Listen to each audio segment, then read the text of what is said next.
Salut tout le monde, c'est Weeds, j'espère que vous allez bien. Au cours de son histoire, la WWE nous aura fait découvrir des tonnes de stipulations différentes pour lesquelles des catcheurs ont dû combattre. Certaines sont devenues incontournables, tandis que d'autres nous auront surtout mis en doute sur la bonne santé mentale de ceux qui écrivent les shows. On va se manger une bonne dose de bordel, donc installez-vous bien, on est parti pour voir 10 matchs bizarres à la WWE.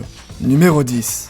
Commençons lors du show WrestleMania Backlash en 2021. Le Miz se préparait en coulisses avec John Morrison pour un Lumberjack match prévu un peu plus tard contre Damien Priest. Le principe de cette stipulation, c'est d'avoir plein de gens autour du ring. Quand un catcheur s'y fait éjecter, il se prend une bonne correction avant d'être renvoyé entre les cordes, empêchant toute possibilité de fuir. Morrison expliquera au Miz qu'après être allé en vestiaire pour essayer d'amadouer les autres catcheurs, leur réaction était un peu bizarre. Il trouvait que les gens en face de lui avaient l'air morts mentalement. Le Miz ne calculera pas trop cette remarque, pensant à des hallucinations, mais juste après on verra une bande de zombies s'approcher en coulisses. On arrive donc au match en question, avec les catcheurs qui feront leur entrée à tour de rôle. C'est là que le Miz se rendra compte que Morrison disait peut-être vrai lorsque des zombies commenceront à envahir l'arène. Aucune échappatoire possible, le ring se fera encercler, obligeant la superstar à devoir malgré lui disputer cette rencontre particulière. Ça nous donnera des scènes surréalistes lorsqu'ils vont finir par se battre contre ces zombies, ou même lorsque Morrison finira par disparaître avec eux. Au final, Damien Priest réussira à clouer les épaules du Miz au sol, après quoi l'ensemble des zombies viendront le dévorer tout cru. Évidemment, ce match était surtout commercial. En fait, c'était pour promouvoir le film Army of the Dead dans lequel jouait Batista, qui tournait autour d'une histoire de contamination de zombies. Numéro 9. L'un des lieux les plus emblématiques de la bagarre sur notre planète Terre, c'est probablement les bars. On a tous déjà vu des scènes où ça partait en cacahuète, en même temps avec l'alcool c'est pas très compliqué. La WWE en a fait plein de segments dans son histoire. Mais ici, on va parler du show Vengeance en 2003, où APA décidera d'inviter tout un tas de catcheurs autour d'un bar construit près de la rampe d'entrée. Une seule règle était à retenir, le dernier debout qui continue à boire est le gagnant final de la rencontre. Ça partira comme prévu en bagarre générale, un sacré bordel attendu au vu du nombre de catcheurs qui nous permettra d'avoir des spots plutôt cool. Une bonne dose de destruction avec des lapins qui traversent des vitres, des matardis qui se jettent sur des tables ou des catcheurs un peu trop alcoolisés. Ça n'avait aucun sens et je devais en parler ici. Au final, après ce coup de bouteille, APA seront les derniers debout, décrochant donc la victoire. Avec tous ces cadavres au sol, on peut clairement dire que l'abus d'alcool est dangereux pour la santé.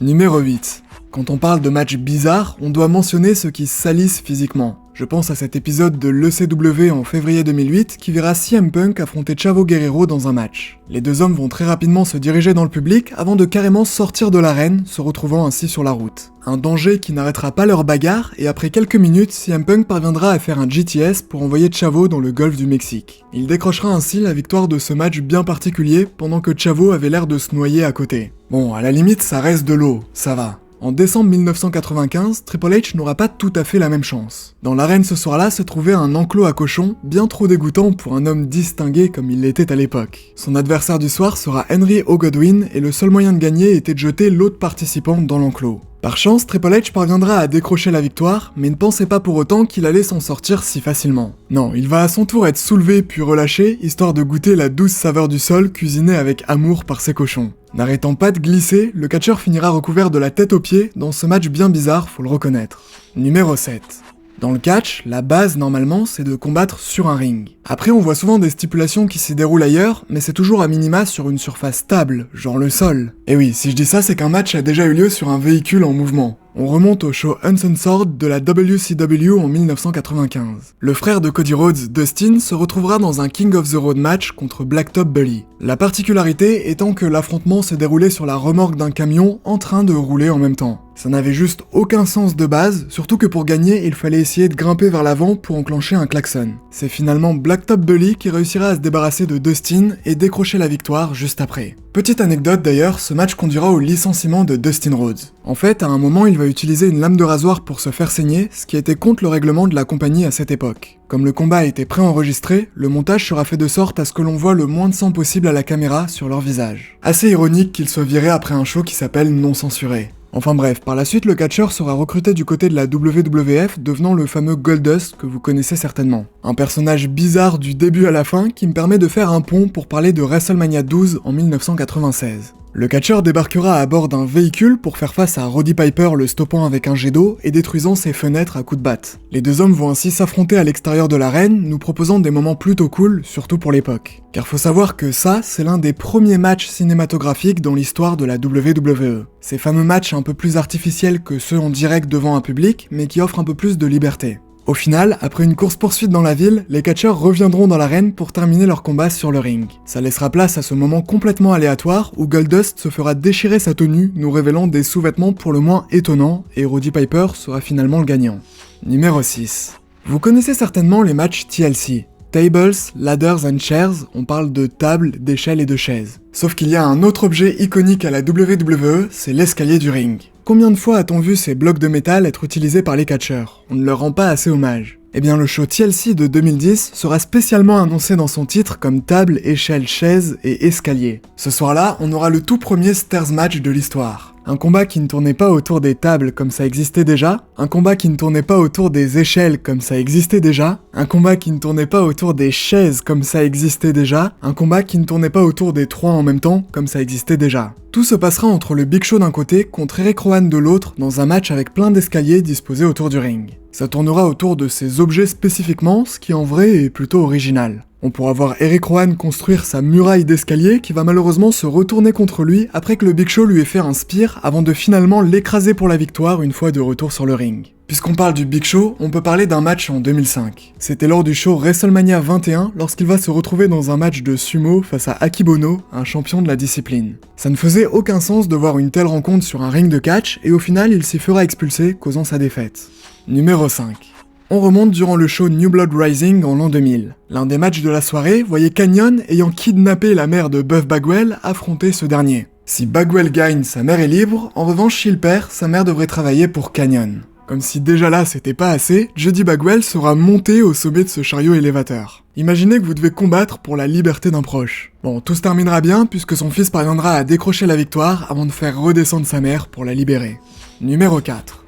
Parlons à présent des Survivor Series de 1994, ce fameux pay-per-view qui voit traditionnellement une équipe en affronter une autre. Cette année-là, on aura un second match par équipe plutôt original. Doink the Clown, accompagné par ses mini-Doink que sont Dink, Pink et Wink, aura un match de prévu contre Jerry Lawler et ses mini-Lawler que sont Cheesy, Queasy et Sleazy. On aura ainsi cette entrée plutôt originale de la famille royale, suivie par la bande de clowns qui se retrouveront sur le ring, une rencontre certainement imaginée par Vince lui-même. À plusieurs reprises, Jerry Lawler va constater la nullité de ses propres coéquipiers, le rendant foudrage. Sauf que le manque de respect n'a jamais été le meilleur des ciments dans une relation.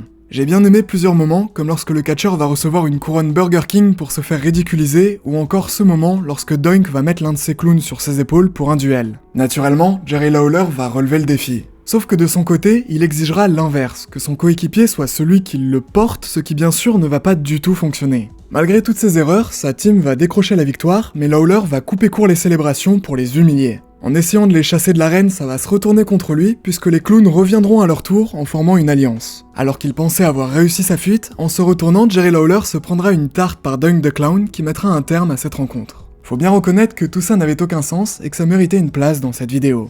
Numéro 3.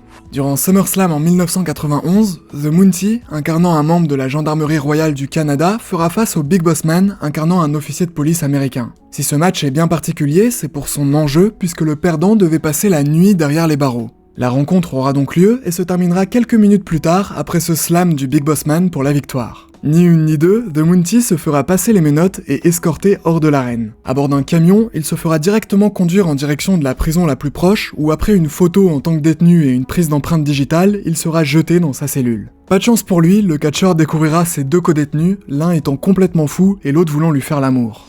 Numéro 2. Lors du show Fully Loaded en 1998, on se dirigera dans les sous-sols de la maison des Hart, connue sous le nom du Donjon. Car ce soir-là, Owen Hart y disputera un match contre Ken Shamrock. Là encore, c'était vraiment bizarre de voir les catcheurs évoluer dans un environnement si particulier. Ils vont exploiter un peu tout ce qu'ils pouvaient, finissant par planter des têtes directement dans le plafond. C'était plutôt original comme rencontre, et après que l'arbitre spécial Dan Severn se soit fait mettre KO, Owen Hart en profitera pour fracasser un halter sur la tête de Shamrock, simulant ensuite son abandon, lui donnant la victoire. Une triche qui n'avait aucun sens dans un match n'ayant lui-même aucun sens. Numéro 1. On termine durant King of the Ring en 2000. Faut savoir qu'à cette époque tournait le titre de champion hardcore. C'était un peu comme le 24/7 qu'on a connu récemment, où le champion pouvait se prendre un tombé n'importe quand, lui faisant perdre sa ceinture. Justement, Pat Patterson profitera d'une célébration pour attaquer Gerald Briscoe qui la détenait alors avant de lui faire un tombé. Quelques jours plus tard, celui qui a perdu son titre cherchera désespérément à retrouver Patterson et apprendra qu'il s'était déguisé. Pour récupérer la ceinture, Briscoe va s'habiller en femme et intervenir dans les vestiaires, ce qui finira en bagarre générale. C'est là que le patron Vince McMahon débarquera. En voyant cette scène, il décidera que les deux hommes devaient s'affronter à King of the Ring en robe. On arrive donc lors du match où Briscoe fera son entrée, suivi par Pat Patterson, visiblement ravi de cette situation. Le match sera une succession de moments complètement débiles, avec des vêtements qui se déchirent à droite à gauche, et le pire dans cette histoire, c'est que tous ces efforts ne serviront à rien, puisque c'est Crash qui interviendra pour récupérer la ceinture hardcore, de façon tout à fait légale, laissant Briscoe et Patterson tristement seuls sur le ring, allégés de la ceinture. Voilà, c'est déjà la fin de cette vidéo, j'espère sincèrement qu'elle vous aura plu. On se revoit très vite pour de nouvelles aventures sur la chaîne. C'était Weeds, bye tout le monde.